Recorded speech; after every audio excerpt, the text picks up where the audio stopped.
So, hi people who are currently subscribed to this channel and looking out for the Faceless Propagandist content that I've been uploading, re-uploading. Um, I go by a different handle right now with this YouTube channel. Before I was Juggy when I was subscribed to and watching Faceless Propagandist. I started watching him back in 2020 when COVID started. Uh, but prior to that in 2016 is when I found Strangerthanfiction. The purpose of this video is to kind of just talk about who I am, talk about the first video that I watched by Strangerthanfiction, that included Jeff C. I just want to make people watching this aware. I am a marijuana user and I am smoking right now, and I will be smoking throughout this video because talking about stuff like this, especially for the first time and in a more public way, is very nerve-wracking. Um, I, I and that's basically what I have to say about that. If you do not like that, I'm sorry. You do not need to watch this video to kind of get an idea of who I am. Uh, to be honest, half of me doesn't even want to make this video. And the reason why you see this setup behind me is this is a separate channel. I'm someone who's trying to do YouTube, but I think subject matter like this needs to be separate from what I'm trying to do in the world, so to speak, in the world, if you kind of get what I mean. But so okay, let's just get down to what this video is for. So I don't even know where to start because this is off the cuff. Alright, I'm someone who grew up in a religious household. I grew up a Protestant Christian, and I went to a very small community church for most of my younger life. Sorry, there's a screensaver and it keeps screwing that up. And that was basically my introduction to religion. I was very young and I didn't really understand what was going on. And that back then, and thinking back now, I'm now 29 years old. Back then, I was probably like 7, 8, 9, 10. I observed mostly. I didn't really partake in what went on in the church. Oh, no. I didn't really partake in what went on in the church. I was an observer. I went there because I was young and I had to, because both my parents were at the time devout Christians. There's been a lot that happened between now and then with that. But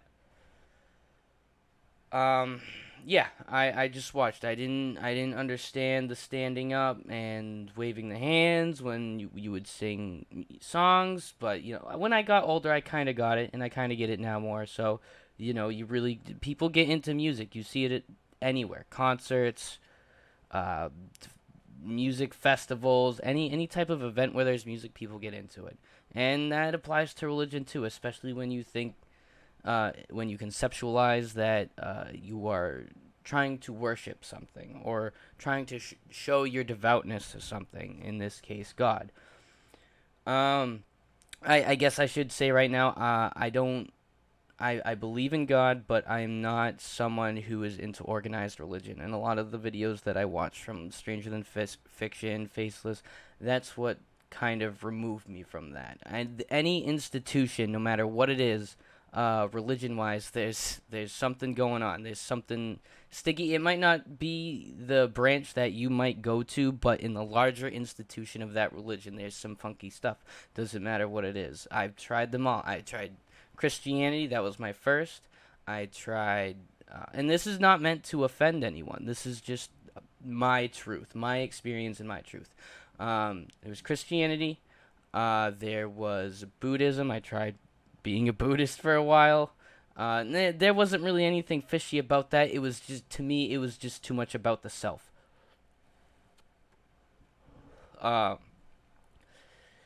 And then I even tried Jehovah's Witnesses. I went to a Kingdom Hall for quite some time, like 4, 5, 6 months. I was introduced to the institution from a very nice man named Victor, who I hold no qualms against, nor against anyone that was in that church. But you do your digging and you learn about these religious institutions, and you see how they handle certain things. And for me personally, it just turned me away. And I again really want to emphasize that regardless of what religion you are, I hold no hatred against you. You can believe whatever you want, even it, whatever it is. There's no religion that I am particularly against, with the exception of certain ones, which I'm sure people who watch the videos that I've watched and probably are watching this one, there's certain institutions that, yeah, no, okay, I'm kind of against. But regardless, so I guess, again, since this is kind of off the cuff, I have the first video I ever watched back in 2016 by Strangerthanfiction, and I want to play that and kind of react to it as it plays. There's certain things I want to talk about that I believe it was Jeff C talking, that I want to talk about, and yeah, we'll go from there.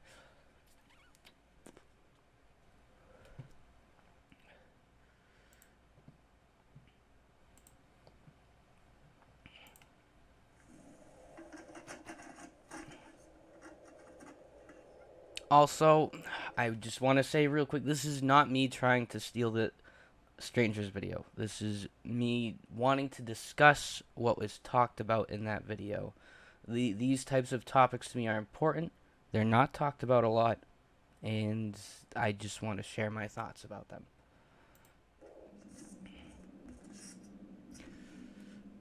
On a radio show that was supposedly people fighting for the truth in this country, the very moment I started talking about mind control, the music came on. I don't know how to feel about him saying that, because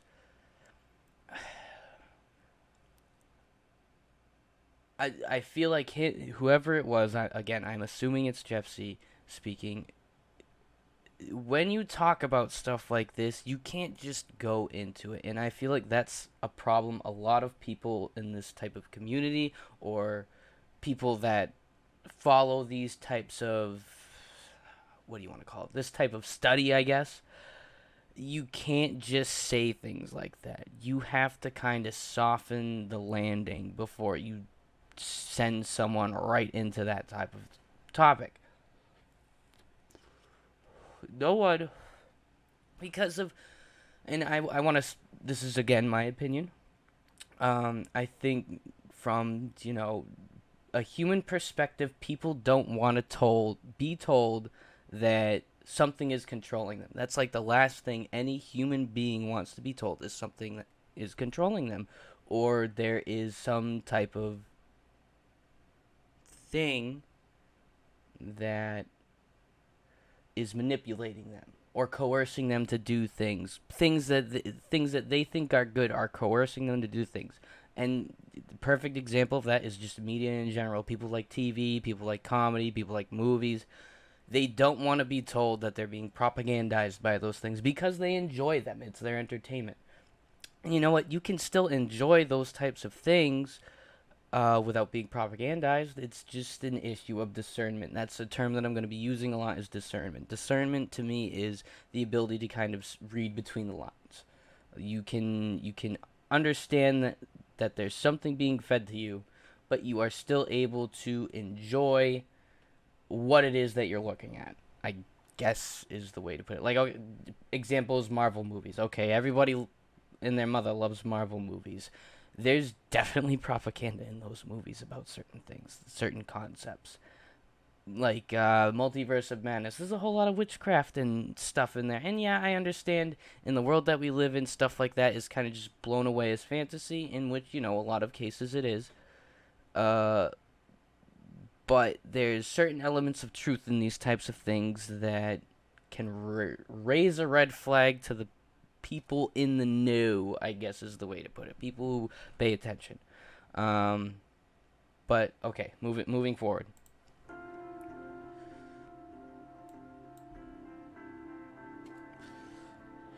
You must assess this world with truth. You must be as a child, meaning pre-programming.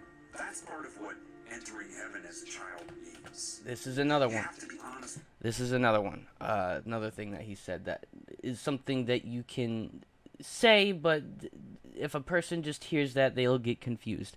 Okay, so entering heaven as a child. You have to remove all of the conceptions that you got about this world back to when you were a child, back before you knew anything. What he's saying in this is, you live on Earth. You only believe that because you're told that. Okay, yes, that's true. Earth is the name that we gave the rock that we live on. That's pretty much it. And someone somewhere decided that. You can figure that out on Google, I'm sure, about who came up with the name Earth. It's just the title of the rock that we live on. That's the title we gave it. A lot of things in this world, problems,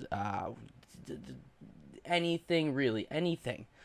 It's a man-made issue. Like something I like to say a lot, and I kind of learned it from a comedian. Go figure. Um, Dang it, I know his name. I just can't think of it off the top of my head. George. I'm drawing a blank right now. But if you can go off George, then you know who I'm talking about.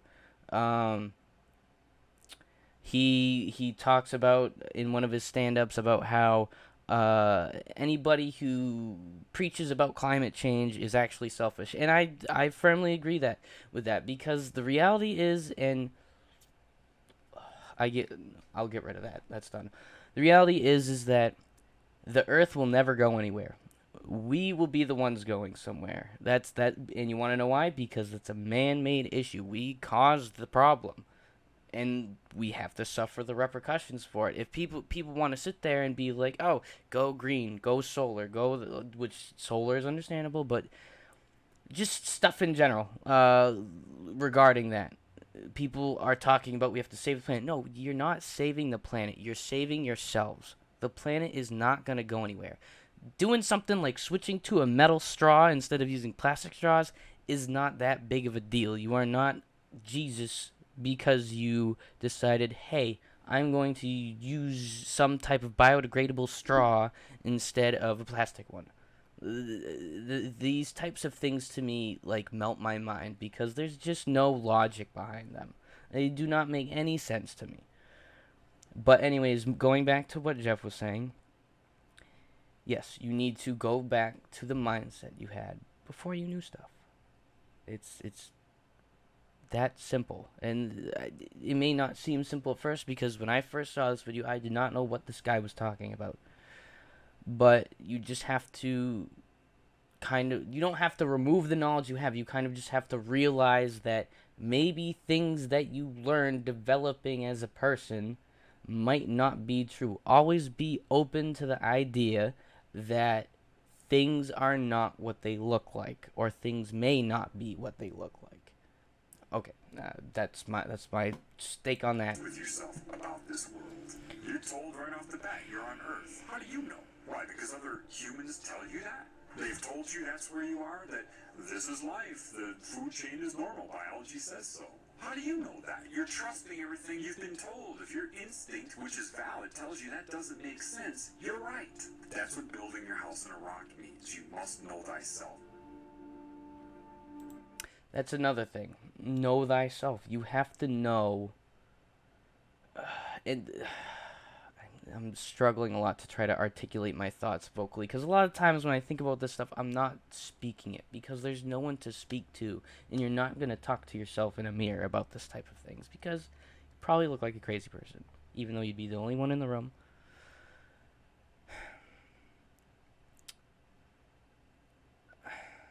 I'm just going to keep pressing for it. I really can't articulate the thought that I'm trying to get out there.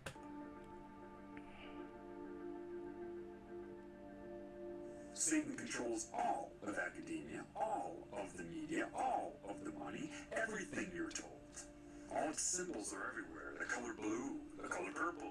Alright, now talking about this. Talking about how Satan controls this, that, and the other thing. to me that it's metaphorical. You cannot. There is no entity in this dimensional reality, for lack of a better word, that is like controlling things. There are people who have lots of money that control a lot of what goes on in the world, but there's no physical Satan, no. How am I trying to say? Satan is a representative of the system that we live in.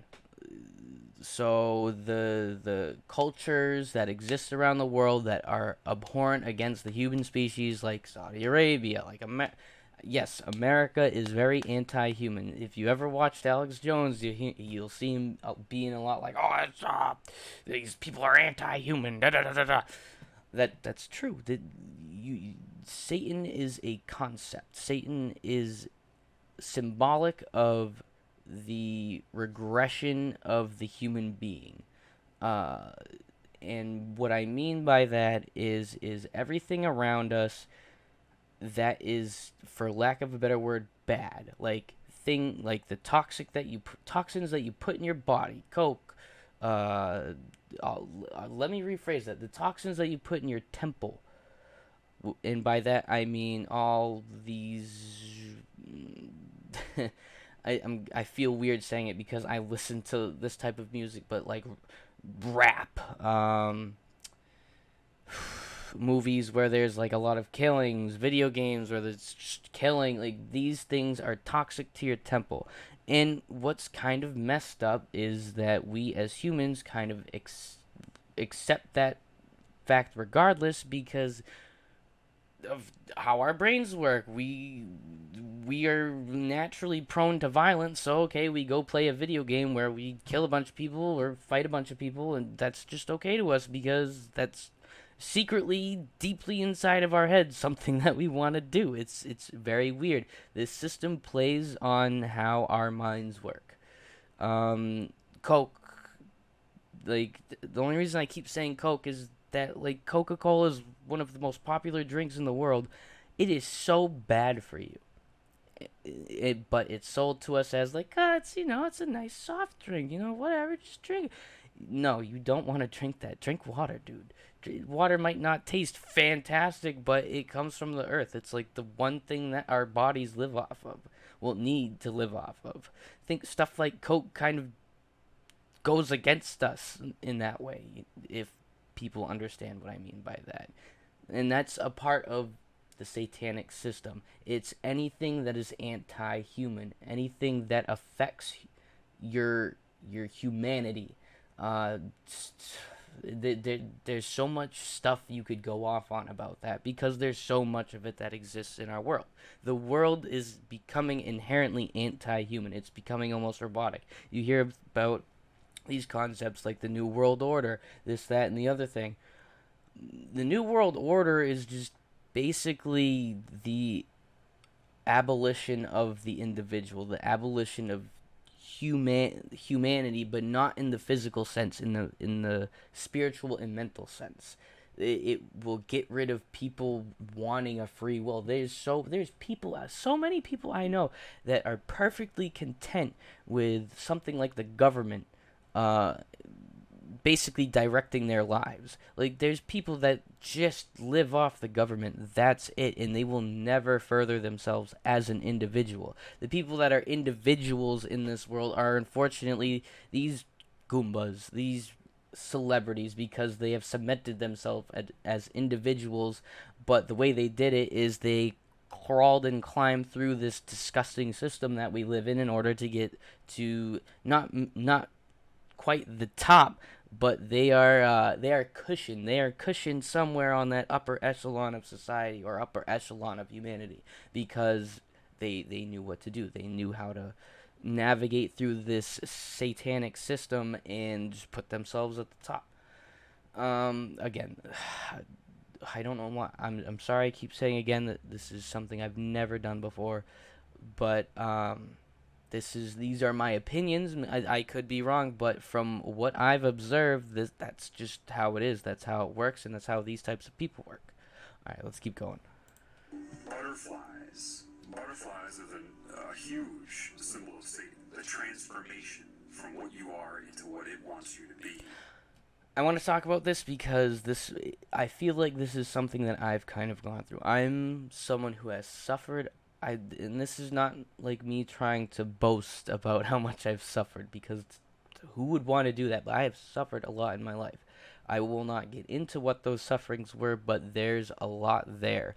And as I've developed as a person, I've kind of felt myself change. I still try to be a morally upbeat person, in the sense that, like, I try to do good a lot, but as I've gotten older, I've kind of felt myself change as an individual the more I kind of let myself sink into this system, sink into the types of media out there and stuff like that. While I do this stuff, I still try to maintain this relationship I have with what I believe is God. I say what I believe is God is because I've prayed all my life. Praying is something I don't do often, but it's something I've done throughout my life when I've suffered immensely or I've gone through immense loss. And whenever I do, I say, please God, listen, continue to guide my life in the right direction and help me do good by you as I progress my life forward. And in all reality, it's a hard thing to do. We are, as the Bible says, we are not perfect beings. There's only one perfect being, and that is the person that we need to try to emulate in our life. We need to try to do as much good as Jesus did when he walked this earth. But it is hard because this system is constantly beating you down. It is not easy. And you can change from it. You can change from having to deal with that back and forth inside. And whether or not it's a good or bad way, you'll be different. I'm not the same person I was 5 years ago just because of the stuff that I went through. But because of all of the pain I've gone through, there's that thing in the back of my head that is like hammering away, being like, go and do this, go and be that, go do these things that will make you further into the system, that will help you through this.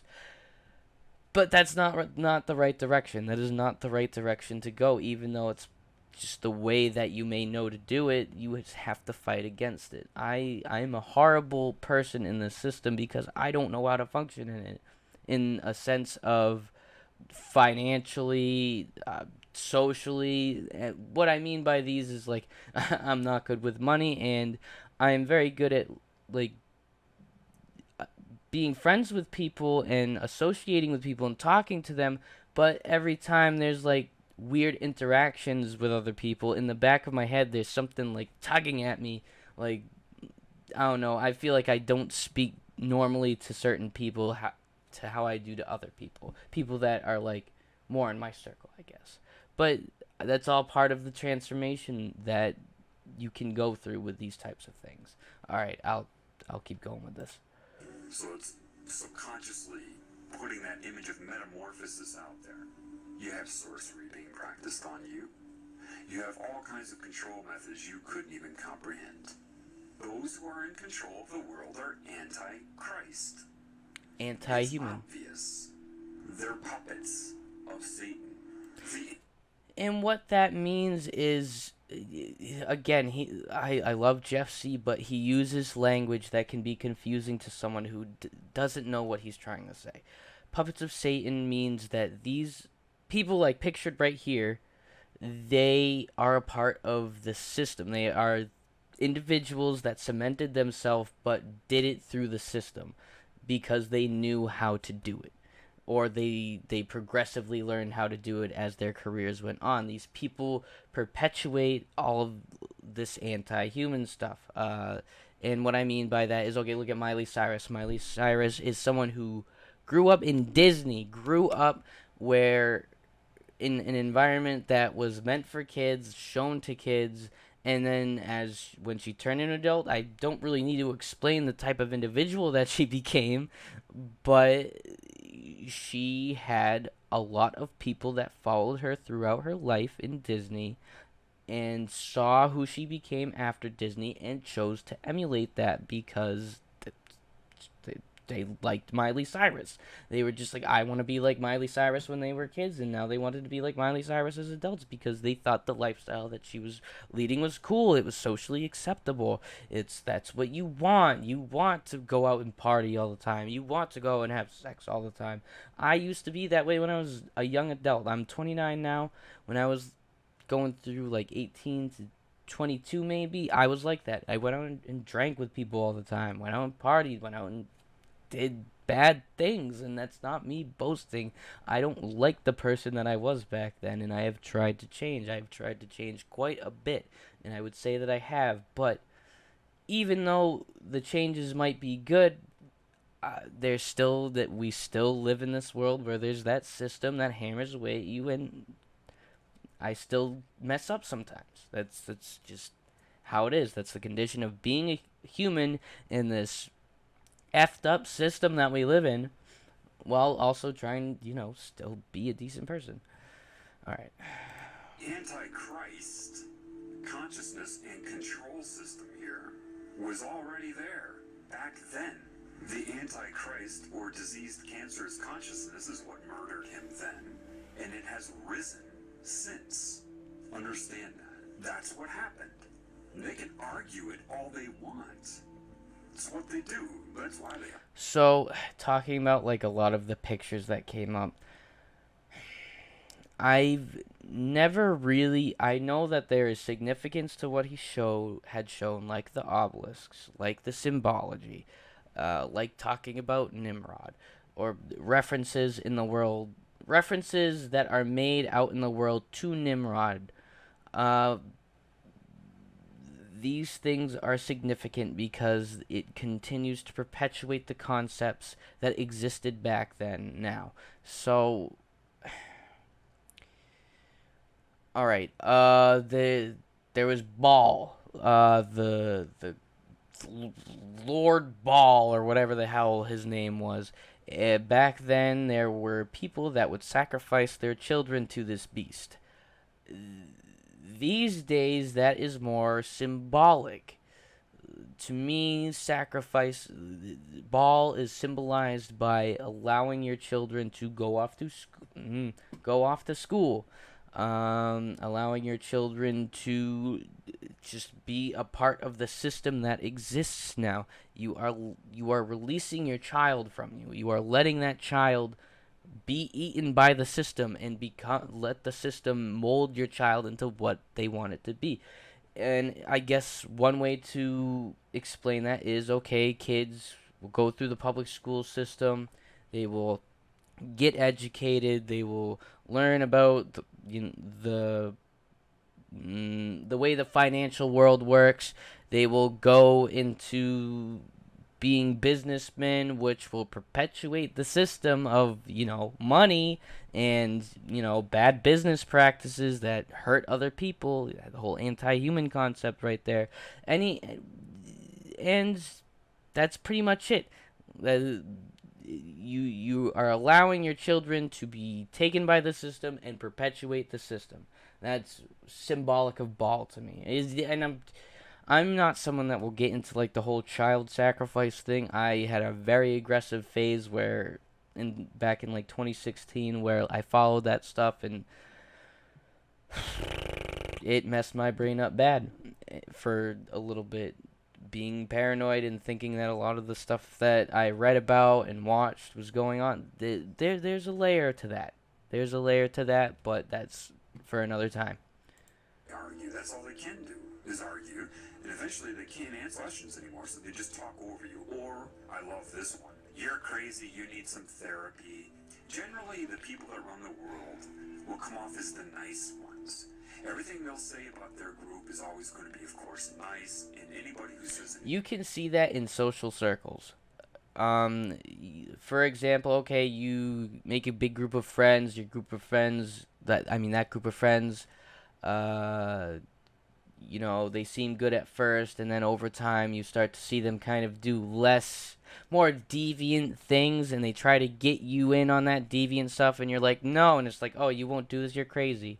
Uh, that's an example of it. It's a weird dynamic that exists when it comes to social circles, or again in the broader picture, these types of clubs with, you know, rich people and this, that, the other thing, religious people. That's, for lack of a better word, that's just tribalism at work, I guess. But tribalism is part of the system. You're supposed to get along with your brothers and sisters and try to meet them somewhere in between, so that getting along continues. But all right, moving forward.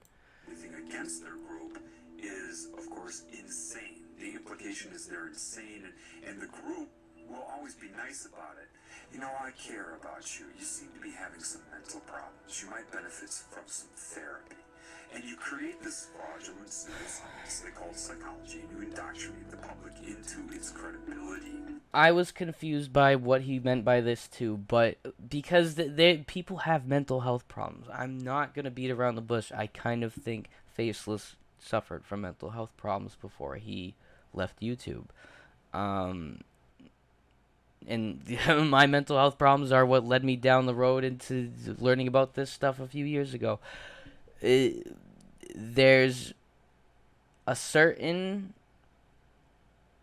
how can I explain this? Okay, if you were to talk, what I was saying at the beginning of the video, when you talk about these concepts, if you just start throwing out, hey, let's talk about mind control, yeah, people think there's going to be something wrong with you.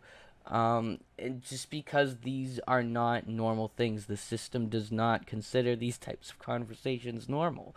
Uh, so whenever you want to talk about it, you kind of seem like a goofball. The only way to get around that is to cement yourself as someone who's, you know, not completely out there, and kind of, again, soften the landing about talking about this. Bring up, if you want to talk about mind control, bring up MK Ultra. Most people know what that is now, but that is literally an example of the government wanting to learn how to manipulate and control the mind. It is not a simple topic. It's not as easy as just bringing up, hey, mind control, hey, manipulation. It's not that easy. You need to navigate your way around it. Moving forward. So that you can draw upon it whenever you are discovered. You witness this all the time, whether you know it or not. You see, in the Bible, they even tell you, watch out for people who give long, extended sermons for praise and their outer persona. It's right in there. But with mind control, people cannot allow themselves to see their primary agenda. They absolutely require you to feel responsible for whatever they have done to you. They need you to be ignorant of the extra-dimensional influence. Because if you're ignorant of that, you will blame everything on yourself. So with that is another thing that confused me when I first learned it or heard it. But what it's saying is that when you start to learn about these things and you begin to have self-doubt, you can't have self-doubt. When you try to learn about these concepts and about how this world really works, you have to be firm. You have to hold your ground mentally. This type of journey is not easy. You will be misdirected, misguided. There's so many people out there that have an interest in directing the way you think, even when it comes to something like this. You need to be able to discern what is real and what is fabricated. It is so easy to be thrown down a whole rabbit hole of nothing with this type of stuff, that you just need to be careful. You need to go out of your way and learn what it is that you're reading. Learn about what it is that you're reading. All right, let's keep going. What they do is make you default the best they can. Make you defy what you normally would do. They do all the shit through you, pervert you, corrupt you, your character, basically. Get all the other characters to hate you if possible. and then use what they've done to and through you against you. Satan isn't stupid. Satan's intellectual strength grows with each new soul that it absorbs. Hence the Marilyn Manson lyric, the more you fear us, the stronger we get. You know, it's a growth. Do you understand that? It's growing like a cancer. Like a bunch of computers that are all linked together for super processing. They see no... Ironic that there is the Google AI that exists that just absorbs everything we look up on that search engine. The average person uses that search engine quite a lot, and there is an AI out there that just absorbs all of that knowledge about who's looking up what those people's interests might be, all that stuff. That is next level Minority Report type schnoz. Limits. They want new formulas, new calculations, new colors, new sounds, you know?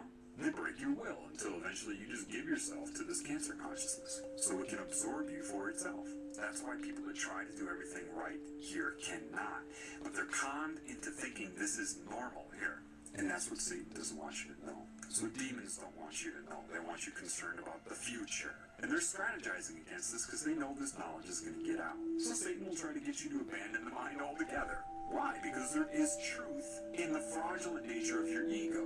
So it knows that. It knows that truth will come out. So it has to amplify that and exaggerate it beyond usefulness. Get rid of the whole... Talking about truth in the fraudulent nature of your ego. So ego can be defined as what your outer persona is, who you are around other people.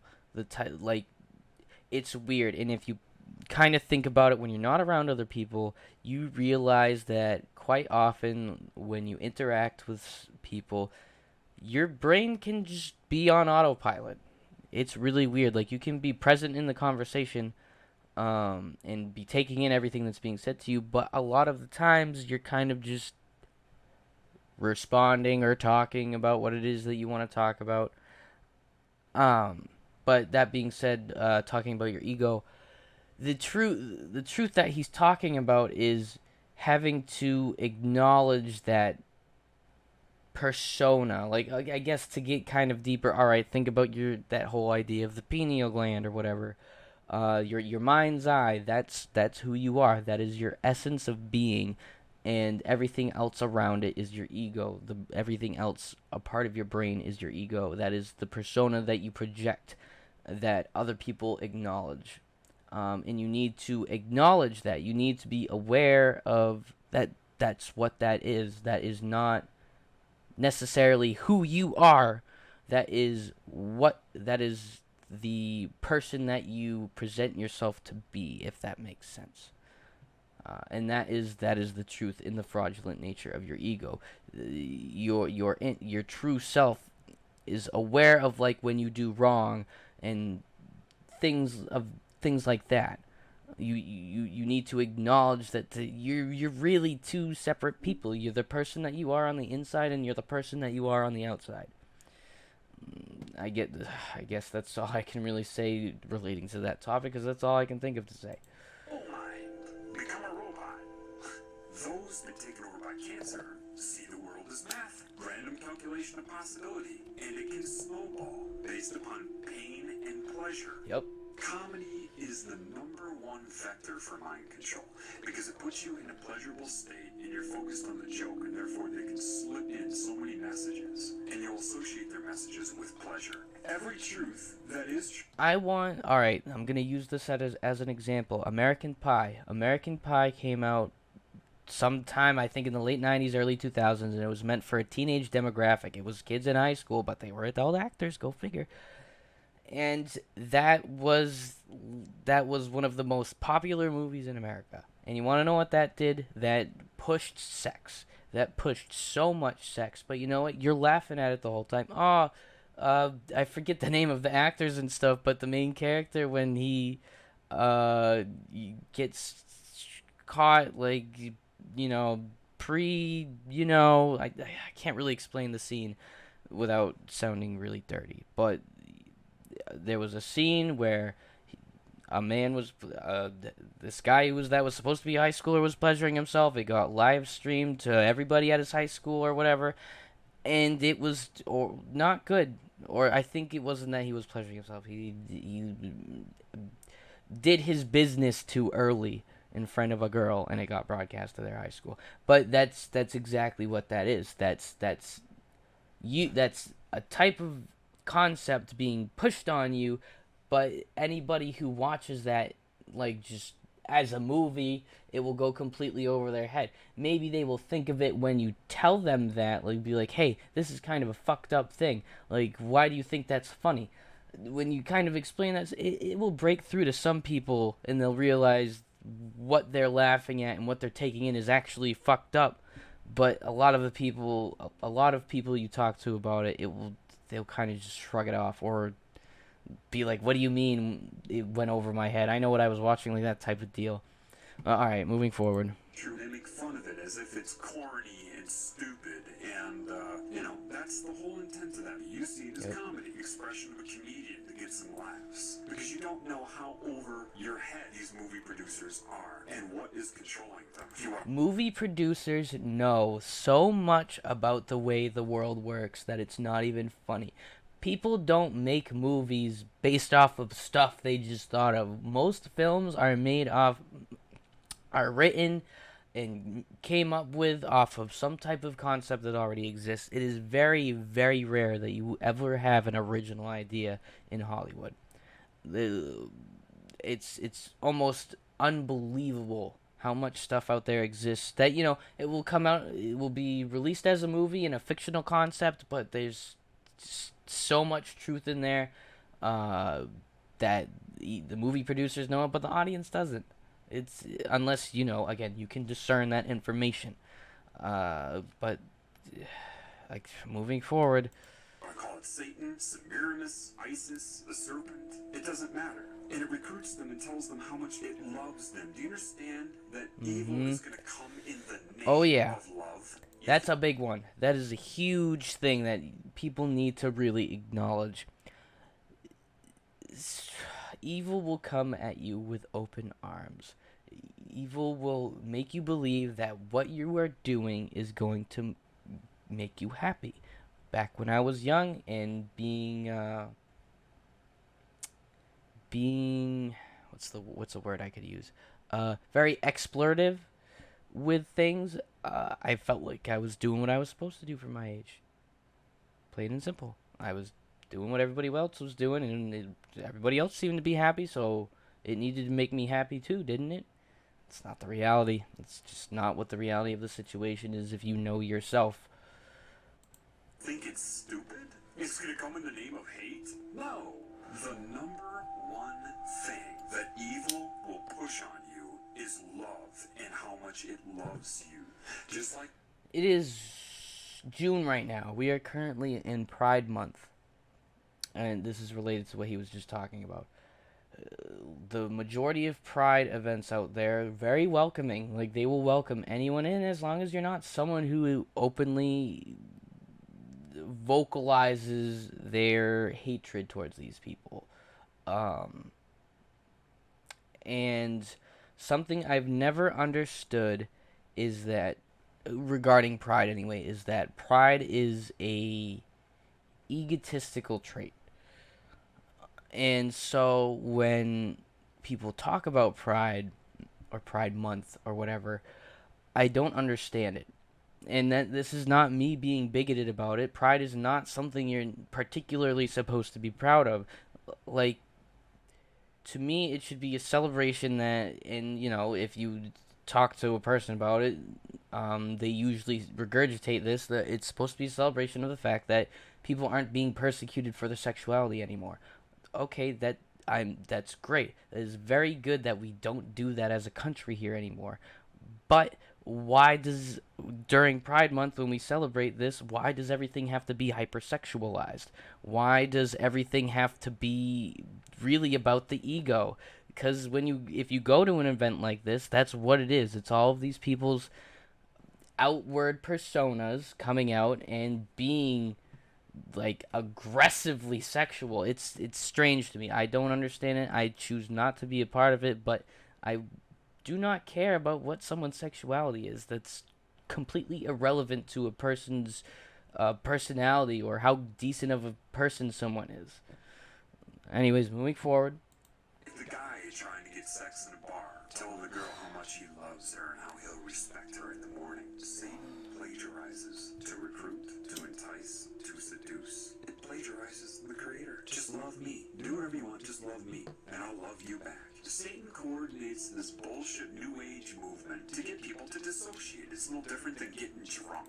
Never have and never will understand New Age. I know people that are kind of into New Age type stuff. They're like, I talk to my rock or my crystal or whatever. I don't. I understand that, from an outside perspective, things like praying can be a little weird and really just be considered talking to yourself. And the same applies to that type of thing. But you need to be able to discern. Praying is something that's existed for a long time across multiple religions. And talking to your rocks is just something that seems so completely out of whack to me. I don't understand it, but that's the type of stuff New Age is. It's almost like it's meant to be confusing. Don't talk to me so firmly. You're putting me on a negative vibration. What? It's detachment from your normal instinct to try to help everybody in this realm. Mm-hmm. You become concerned with your own bliss. Therefore, the majority of people that will go out and say they're fighting for someone's rights are actually just putting themselves out there to make themselves look good. The only people that really are out there fighting for people's rights, unfortunately, are very minimal. And they're the ones that go through the political process to help people. Or they are the ones that give out of their own life to other people. Let's say an example. People talk a lot about like, oh, we need to fight homelessness. Okay, what soup kitchen did you go work at the other night? What did you donate to the local homeless shelter? Oh, you gave to a charity? A charity that, can take the money for themselves? Are you really trying to help the homeless, or are you just trying to say that you want to help the homeless? That's something that's very common that I have seen personally in my life. And people get so aggravated when you say they're not really doing anything. It's astounding to me. So it's for the ego. It's not for anything else. It's just, if you want to really help people, like actually do the work, go help someone. Don't record yourself giving a handout to someone on the street. Go down to the local soup kitchen. Go buy like 25 cases of water bottles and bring it to the local homeless shelter. That's how you help people. Not fucking giving a charity or weird ass marches. That is something that is insulating you from the harsh reality of what the world is. Gosh darn computer screen. Moving forward. Or you don't speak out against it unless you're speaking out to get other people to detach. Lilith, right? All the different names for the serpent. There's a difference between using psychic manipulation to enhance your feeling of pleasure, the tingly sensation that it uses, that Satan uses, and true love. And the irony is this. A lot of these people that are worshiping Satan, with whatever name they choose, with whatever form Satan is using to seduce them, when they feel love, that's the love of God. But because you can't discern that with all of this confusion here, Satan discern. For that. Yes, that was my love. Satan is like a cancer. But the thing is go back to referencing what I said in like that first pause. Satan, people will believe that they are feeling love because of the type of things that they do within the system, within Satan's playground, because that's what they're taught is what is supposed to make them feel good. But when they actually do something good, like that person finally goes and works at the soup kitchen, they think that they did it out of the goodness of their heart, but no, they did it, adding into the fact that someone told them that this is what they need to do to actually help people, and they go and do it finally, they think that they're feeling that because they're supposed to be feeling it because they did good, but some people will leave that feeling good because they know that someone else knows that they did good. It's really hard for me to try to explain the concept I have on that, but that's what I mean in a nutshell. It's not the actual good feeling you're supposed to get. It's a different type of good feeling. I will try to move forward with this. Therefore, it has scalar growth, I and it will see itself as one thing. So, when it seduces and entices and recruits, its reasoning will be very, very close to the reasoning that Christ would have. We are one. I am you, you are me. Very similar to creation, isn't it? Yet, so what he's talking about with that is there's two. He's going to talk about the two oneness campaigns. We are one. There's either you are one, as in you are an individual with a very good relationship to what God is supposed to be, the concept of God. You are trying to emulate Jesus, how he was in his life. You're not trying to be Jesus. And being and emulating are two separate things here. Emulating means you are trying to live your life in a morally decent way, in the way that Jesus did. But then, yeah, there's also, the weirdos that are just like, I am Jesus. That's not what I'm talking about. Okay, moving forward. Oh, and oh no, I'm sorry. Then the other one is campaign, which is that whole idea of New World Order and this, that, and the other thing. It's you are doing what the system wants, so therefore you are one with the system. You are that person in that march for freedom, or you're the pawn. You are a pawn on the chessboard. You become one with your army. You are one of the pawns on the chessboard. If what I'm trying to explain makes sense, by two oneness campaigns, you are either an individual that is one with God, or you are one with everybody else that's on this earth that is not one with God. That's the best way I could try to explain it. it will have the cancer agenda, right? Hurt other people, that's fine. Just love me. That is the difference. Cancer wants you to do whatever you want to that which is not its creation, to destroy it, as long as your allegiance is to the cancer. And once it's subject, Look at any there are so many people that are weirdly religiously bigoted but can't acknowledge that they're religiously bigoted. Go have like a random conversation with a random person that identifies themselves as an atheist on Facebook. Talk about the Christian perception of God with them, and they will pardon my French, they will rash on you. They will rash on you hard and argue to the end of the earth, but then go bring up a religion that is like a minority religion, like being a Muslim or being Hindu. They'll be so much more lighthearted about that. As long as it depends on which topic you bring up first. That's the thing. There's a weird dynamic in those types of conversations. But they will say they're not bigoted, and then go see how they react towards Christianity as opposed to most other religions. It's weird. It is a weird thing. I think it's almost an American thing to a certain extent. Let me just fix that.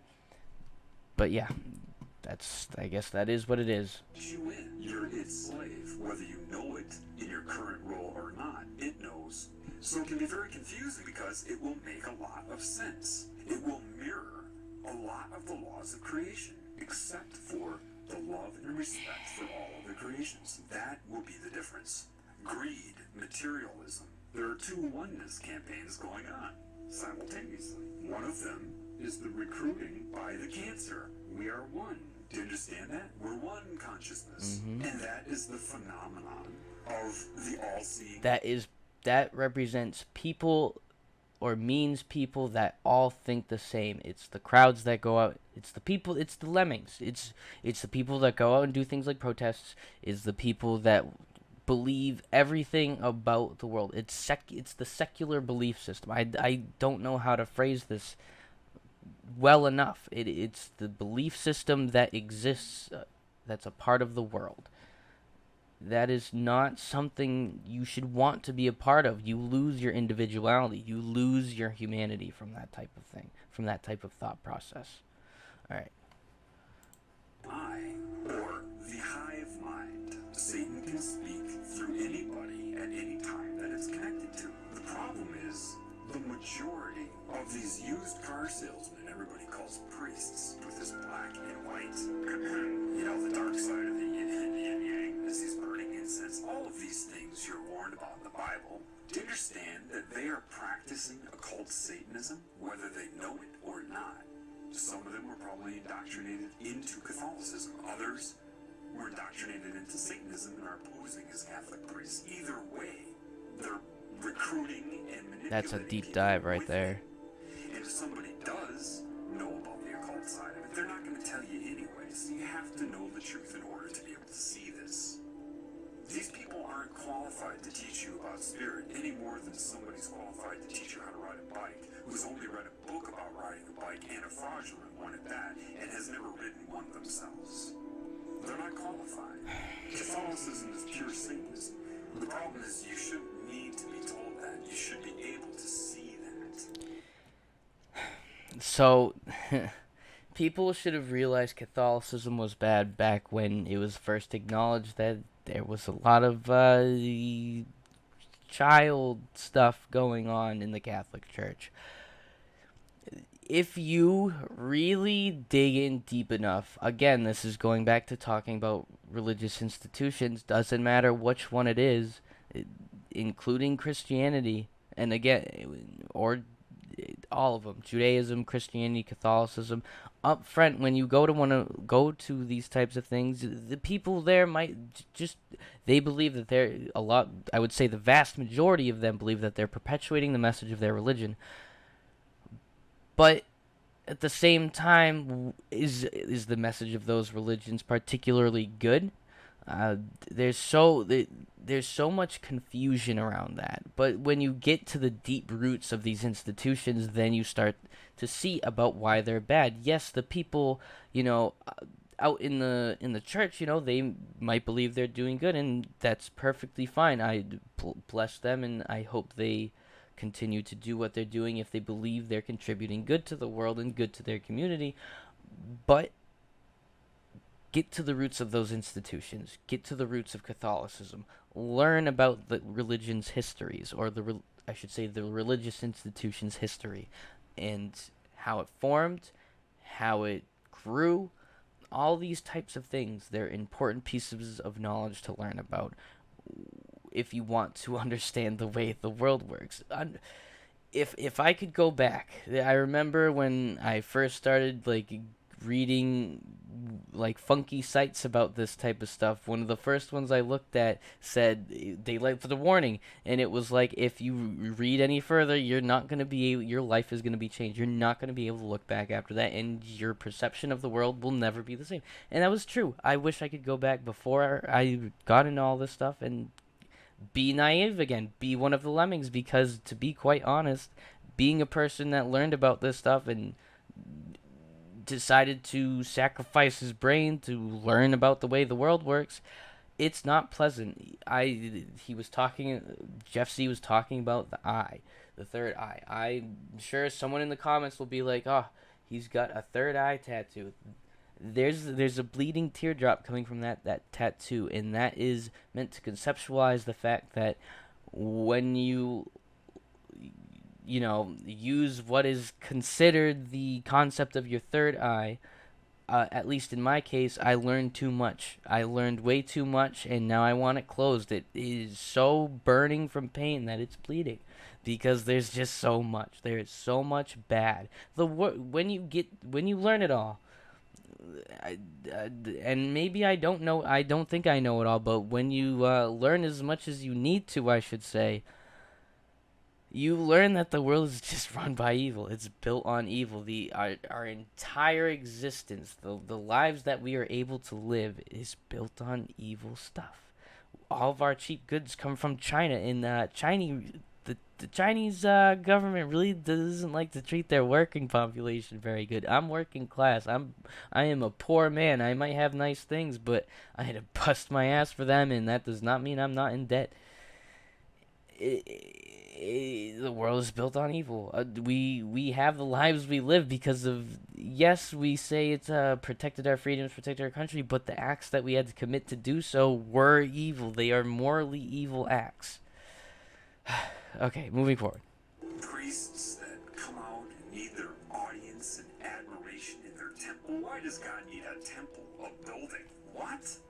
It means nothing. It does mean nothing. God preached out in the wild.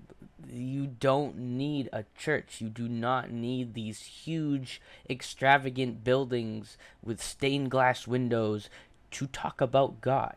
I understand that, there's a certain certain thing of them being built to be as a like it's an appreciation of God because or the religion because these things are considered sacred, but they're not necessary. Go look at Joel Osteen. Why does Joel Osteen need a megachurch? Yeah, it gets his message out to a lot of people, but what's the purpose of that? Why not spend that money, helping your churchgoers? There's a lot of church people in there. Oh, one of them's suffering. Oh, help them out. Why do you need all that money? Why do you need those fancy churches? If someone can explain that to me, I am all ears, but moving forward. But they get off on that because everybody gives the priest their love. They don't give anything back. They don't. Love, which is what a lot of spiritual gurus They give a lot of words back. That's what they give. A whole lot of thank you. Oh yes. God bless you. Did Christ feel like he needed to wear a specific outfit in order to be correct? Jesus walked around in a robe. These fools be wearing what is half the stuff these fools are wearing?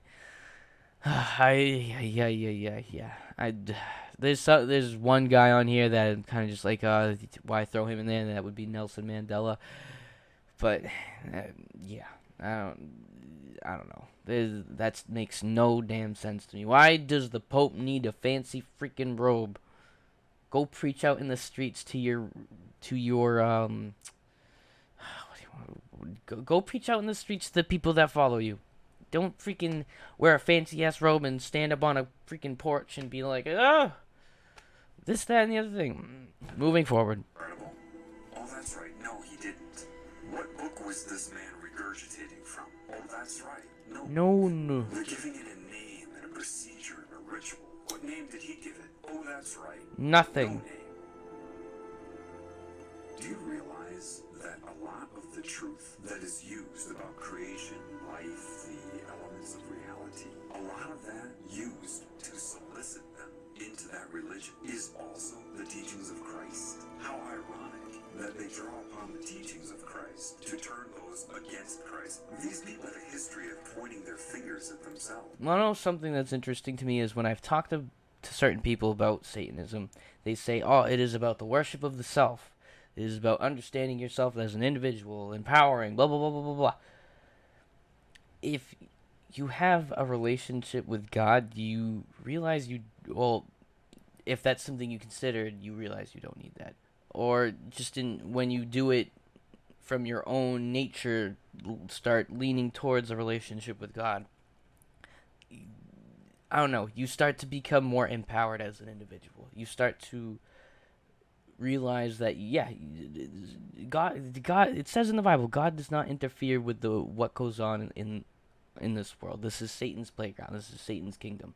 So when people pray for certain things, I've never really understood that. You should pray for guidance. Pray and hope that you're doing the right thing and going in the right direction. Don't pray for things to happen or pray for things in general, because that's not how that works.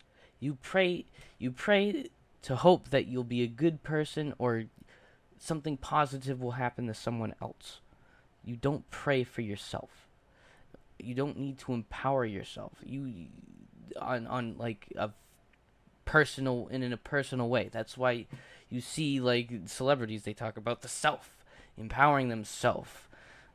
That's not it. if you want to be empowered, seek it in a just way. Don't seek it for yourself. That's pride, is it not? That's the ego, is it not? I don't know. They did it when they switched from dictatorship to hidden hand. They're doing it now. It could very well be that these religions were designed, their very purpose, thinking this many moves ahead, designed to fail. How? Why? Well, if they steal the teachings of Christ, then point their fingers at themselves like they always do, expose the Babylonian symbolism, the satanic symbolism of the religions they created, they could do that in hopes to make you abandon all Christ. Yeah. So, okay, say all of these religious institutions finally were just like, oh, we built these institutions off the teachings of God, but not the exact not teachings of God, teachings of Jesus, but not the exact ones. We kind of made them a little malleable, but I come to find out, these concepts work interchangeably, so maybe you don't need to follow exactly what Jesus said. That's what he's talking about right here. And that means that you can make them even more malleable and be like, oh, so we don't need to be perfect. Oh, well, not perfect, but don't need to strive to be perfect. Don't need to strive to emulate this man that Jesus was. We don't need to do those things. That's what he's talking about. At least that's what I perceive him to be talking about. Christ's teachings as well, do you see? If you don't know that they stole those teachings, then you'll think that they created those teachings. They expose the deity as symbolism, and then everybody will have their big sigh of relief. Oh, we don't have to be good. We don't have to follow any of that. You see, the ultimate last-ditch attempt to discredit Christ. Why? That opens the door for the New World religion of sorcery or Satanism. It has to be that, because there's no way these people doing And he means, at least what I think he means, is like the actual religion of Satanism, not worshiping Satan, like in the sense, which I get. Worshiping Satan means you worship the system. You fully just integrate yourself into the world. That's what he means. He means that it will, removing all those religious concepts or religious institutions, makes way for just the world. That's it. The world is the only thing that exists, and that's what he's saying would come in the sense of worshiping Satanism. Everyone would become a part of the system. Everyone would have the same beliefs. No religion would get in the way of that. No ideologies would get in the way of that, and no belief would change. Everyone would think the same, and that's not good. You don't want that. I mean, there's definitely people out there that do, but in an individual sense, in the way that I'm an individual, I don't want that, because I like to think for myself. I like to mess up in this system. It's part of my human experience. I know that might sound a little strange, but I don't know. Maybe I'm just rambling. What they're doing could have given the metaphors that Christ gave to create some symbolic deity. The two wouldn't go hand in hand. It really, from what I've been learning, what I've seen, they stole his teachings to draw people into both Christianity and Satanism. Then they're going to point the finger at the symbolism of Christianity and other religions, so that people release all of the teachings of Christ, thinking it was a fraud, for the final entrapment.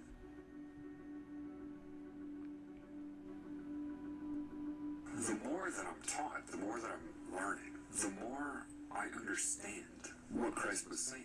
I mean, from the ground up. I may say it differently, but I understand it. There are a lot of people who are like, yeah, I understand it too. I know it. And you can only know that when you know it. And how do I know this person is connected to creation? Well, from what I'm learning, somebody knew the correct way to perceive this reality, what it was, and how to handle it, how to overcome it. I know the Illuminati didn't come up with a lot of those parables. They couldn't have. That's another thing. So this is me trying to help, because the one thing I know from personal experience when you're talking about this stuff is a lot of people really just kind of speak. They let the words flow, and they say things like Illuminati. You, you, if you want to weave your way around a conversation and talk about these concepts, you can't say stuff like that because the system has associated that with craziness. Like, if you believe in the Illuminati, then you're a bit of a Fruit Loop. So don't say things like that. You need to reconcept. You need to take these concepts, and you know how in high school you would do. I forget what the word was for it, but like if you wanted to take information from a source and use it as your own, you needed to. There's a word for it, but you basically had to explain the information in your own words and then cite it. So that's what you need to do here. You can't just take something like the Illuminati, which is a group of people that tried to influence world events, and say that. You need to say people that influence world events. You need to use names of these ultra rich people. Go find out the name of CEOs of certain companies. Remember Enron? That's somebody that could be considered a part of it. What's that? Bilderberg. People that attend Bilderberg. Like those are the Illuminati. Like don't say that word. Don't use that word. Say the names of the people. Say that they are CEOs and politicians and things like that. Don't use these terms because these terms are off-putting to people because they are associated with ridicule, more or less. Or now they're associated with freaking Marvel because Marvel's like, oh, let's make this freaking multiverse of madness movie and throw in a group called the Illuminati, which, yeah, they were in the comics, and in the comics they were based off of a real concept, but in this case it was the multiverse, and a group of different superheroes from different universes controlling the events in those universes. Like now it's whatever the association was is almost being pulled away from like what it was in a historical sense, because there was a group called the Illuminati, but it was a long time ago, and but that concept still continued of people controlling world events like in the background and being nameless. All right, let's keep going. Because if they could, meaning they have the understanding, the knowledge that builds the foundation, reaching the conclusion in these parables, if they knew that, they wouldn't be doing what they're doing right now. Let me say that again. If these people that created religion knew and understood the meaning behind those parables, they would not be doing what they're doing right now. Therefore, I know that somebody knew. Outside it means someone lied. So, by deduction, based upon what I know, the man existed. I can only infer that they stole the teachings of this man to sell this pagan worship of Satan. Why did he keep his mouth shut when they questioned him? A, they didn't want to know the truth, and B, they weren't going to give him 2 weeks to try to lead him to the truth. Therefore, he couldn't answer the questions. He just kept his mouth shut. And he knew they were all under demonic mind control. Talking about this and referencing about how Jesus chose to stay quiet, it's that sometimes you need to realize that there's people out there that won't be saved, and there's a lot of them. I don't know if people remember the NPC meme, if anybody knows what that is, but that's those people, and maybe they can be saved perhaps when the moment of truth comes, but the vast majority of them won't. That's just how it is. It's sad, but it's true. So he chose to remain quiet because no matter what he said, none of it was not going to be good enough. He knew what his fate was, and that's representative of knowing what the fate of those around you are, or knowing what the fate of just people in the world is in general. You can't convince some people. That's just it. Forgive them, they know not what they do. Why do you think you didn't know what you were doing? Exactly. They don't know what they're doing. They're NPCs. They're just doing, like, the process of their lives goes in and out. It's a singular trail, a linear trail, a linear life. It didn't work out, and so I sold my soul to the devil. Why do you still do it? Why are you still out there? So, and this is something that interests me, is that I think so, like these people who are in that like upper echelon of this world, they are people who knew this type of stuff that I'm talking about, or people who watching this video know about, but they learned about it and chose to just become a part of the system. It's people that were well enough of an individual to get into a position where they could do so much good, but instead they chose that for whatever reason, or it could be them being influenced. It could be anything. It sucks. It's weird and it sucks. Well, it goes back to the destiny thing. I made a dumb bargain with it, holding up my hand. What was your bargain? To get where I am now. Should I ask who you made the bargain with? With the chief commander. On this earth? And this earth, and then in the world we can't see. So, selling your soul. That goes back to what I was saying before. You're not doing some weird ritual to give your soul to Satan. You are purposely choosing to work within the system of the world. You decide that the way the world works is fine. The direction that we're being guided by these hidden hand figures, for lack of a better word, these ultra rich people that exist, that's fine. I'm cool with it, and I'm gonna be a part of it. Cause to my knowledge, I only have a life. I don't have something up here. I don't have a soul. I don't have a spirit. So whatever happens after I die is whatever.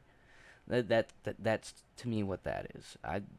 I won't get into death and everything in this video, but that's what to me what he actually means by selling your soul. You're not doing an act to do it. You're just choosing to integrate yourself into the world. You're okay. You choose to be okay with the way the world is turning, and not think for yourself, for lack of a better word. You're okay with being told what to think. But you are someone who before that knew well enough about how this world works, or maybe you didn't, and maybe you were just chosen and somehow managed to slide into the position that you were able to get yourself into so high up in this world.